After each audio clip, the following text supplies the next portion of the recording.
Olá para todos, eu sou Crônio Marins e este é o 19º vídeo de Mentes Holísticas, o holismo e o sentido da vida. O título é provocativo e já vou dizer aqui que não será com o holismo que teremos uma resposta definitiva para esta questão que, vamos dizer assim, intriga e atormenta a humanidade. Na verdade, vamos falar primeiro de sentido, né? Uma noção geral do que seria este sentido, para depois chegarmos, né, ao sentido da vida. O grupo Monty Python é um grupo humorístico inglês. Na década de 80, eles fizeram um filme chamado justamente O Sentido da Vida, The Meaning of Life, ou seja, a tradução corretíssima nesse sentido, né? E o que eles queriam com o filme? Na verdade, eles colocam, né, vários pontos da vida, que vai do nascimento, né, até a morte, e vão explorando esses tópicos em forma de esquetes, de pequenas histórias, né, de uma maneira bastante cômica, óbvio, é um grupo humorístico. Você sai, depois de assistir o filme, né, provavelmente tendo dado boas risadas, mas não avançando muito no entendimento do que é o sentido da vida. Bem, se o Monty Python não vai explicar isso com o seu filme, o holismo explica.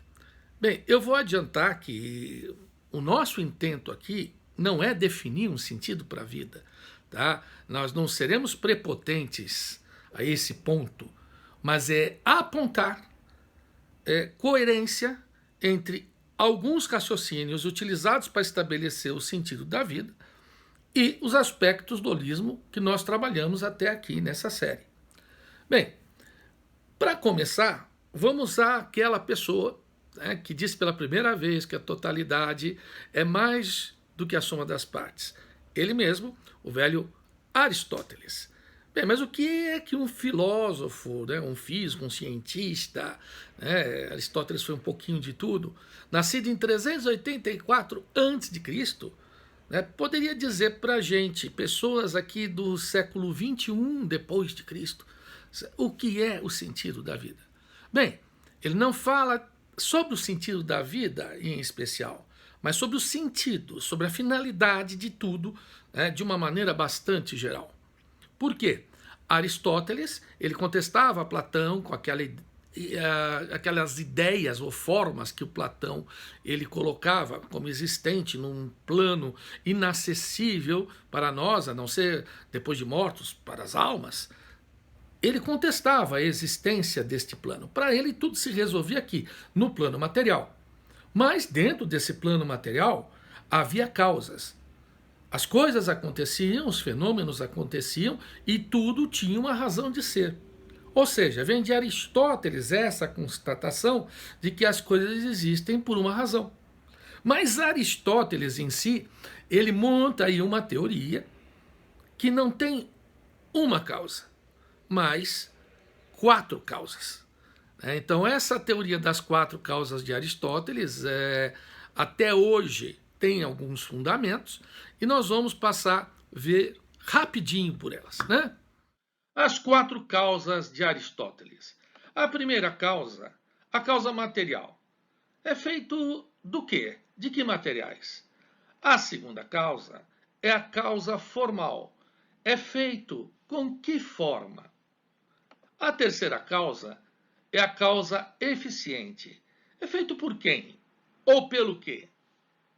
A quarta e última causa, e a mais importante segundo Aristóteles, é a causa final. Feito para quê? Com que finalidade? Bem, você pode substituir o feito pelo verbo existir. Né? Existe de que materiais? Existe com que forma? Existe por conta de quem ou do quê? E existe para quê? Com que finalidade? Para que fique claro, vamos dar um exemplo simples. Uma cadeira, como esta aqui. Pois bem, a causa material da cadeira é a madeira, alguns pregos, verniz, o material necessário para se fazer a cadeira. A segunda causa, a causa formal, bem, ela tem um encosto, quatro pernas, assento, a forma de uma cadeira. A terceira causa, a causa eficiente, ela foi feita por um artesão, um marceneiro, ela foi feita em série numa fábrica. A causa eficiente é esta. E a última causa, a causa mais importante, a finalidade, a causa final. Para que foi feita esta cadeira? Obviamente, para sentar. Everyone and their mothers jump in to get a piece of the action. Bem, aí está o homem, como em tantas vezes, quebrando regras, mudando finalidades. Mas, a não ser que a cadeira seja destinada a ser quebrada num filme, então ela é parte de um cenário que vai ser destruído, a cadeira foi feita realmente para se sentar. Com isso a gente explica quase todas as cadeiras do mundo. Até aí tudo bem. Mas encontramos questões mais difíceis de serem explicadas. Por que determinada criança nasceu numa dada família? Por que a guerra entre alguns países, né, tirando os motivos históricos ou os interesses momentâneos? Então, há um motivo superior para a existência da guerra? O mais difícil, um tsunami, uma força da natureza. Por que esse tsunami varre uma costa da Ásia, por exemplo, matando dezenas de milhares de pessoas, como aconteceu recentemente? Pois bem, a resposta para isso, os religiosos vão dizer, é a vontade de um ser superior. Tá? E a vontade é insondável, mas pode ser por conta de um aviso, por conta de purgar os pecados, né, de uma determinada parte da sociedade, ou por várias outras formas. Os não religiosos também vão ter uma diversidade de respostas. Dirão alguns filósofos, né, o sentido da vida, o sentido das coisas, quando se refere ao ser humano, é que sejamos bons. Mas bons, o que é ser bom? Bom para quem? Ou seja, essa afirmação deixa mais perguntas a serem respondidas do que respostas. Outros filósofos dirão, não, simplesmente estamos aqui para fazermos o melhor por nós mesmos. E ao fazermos o melhor por nós mesmos, garantimos que o melhor aconteça para a coletividade. Sinceramente, apesar de ser uma teoria econômica, não é diferente da religião. Não dá para provar cientificamente. Ou você acredita, ou você não acredita. Agora, holisticamente, como é que isso pode ser explicado dentro do surgimento destas totalidades, que são mais do que a soma das partes? Por que surgem essas totalidades? Todas elas têm um motivo para surgir? Não há o acaso nesse sentido? Pois bem, as respostas são muitas. Eu, por exemplo, admiro muito uma resposta dada pela minha esposa numa viagem que em família fazíamos ali, eu e ela, os filhos, né, num carro, né, e discutir o sentido da vida, coisa boa para se discutir quando você dirige, né? E aí ela disse, o sentido da vida é um mistério. Pois bem, estava criada lá a doutrina, pelo menos aqui em casa, do lucismo, né, porque ela se chama Lúcia, né? O que é o lucismo? O lucismo não diz, né, que não há sentido na vida. Ao contrário, ela como pessoa, né, ela acredita no sentido da vida. Só que ela acha que esse sentido, mais ou menos que nem as ideias de Platão, está inacessível diretamente a nós. Nós podemos chegar através do raciocínio, certo? Mas nós não podemos ter aquela certeza, né? Existe um mistério, né, impossível de ser determinado. Pois bem, apesar de gostar desta resposta, eu queria avançar um tanto mais. Por quê?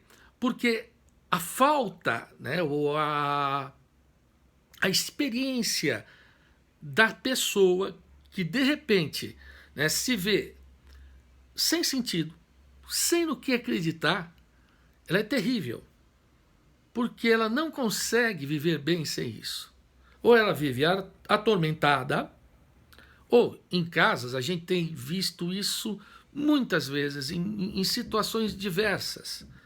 tanto entre as classes mais estabelecidas no sentido socioeconômico, quanto nas classes menos favorecidas, quanto nas minorias. Tem casos indígenas, por exemplo, né, muito sérios, de suicídio. Por quê? Porque, de repente, parece que o sentido da vida se esvaiu. Com a chegada, né, da civilização, o contraste entre culturas, aquele sentido ancestral se esvaiu.